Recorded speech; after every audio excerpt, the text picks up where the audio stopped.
Basidiomycetes are able to eat. Basidiomycetes consist of plant pathogens like rust and smut. Plant pathogens mean they cause diseases in plants. Rust rupture the leaf surface, which increases transpiration and reduce the plant ability to do photosynthesis, and eventually plant die.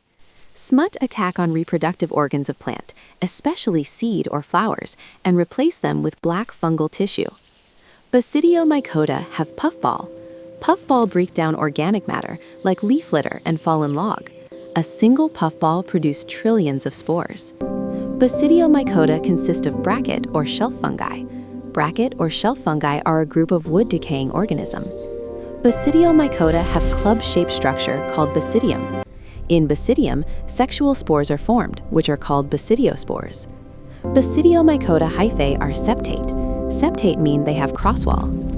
In life cycle of Basidium, two fungal hyphae join together. Two nuclei fuse into one. That one nuclei form 4 new spores. These spores form new fungi. Puccinia are a common rust fungi. Ustilago are common smut fungi.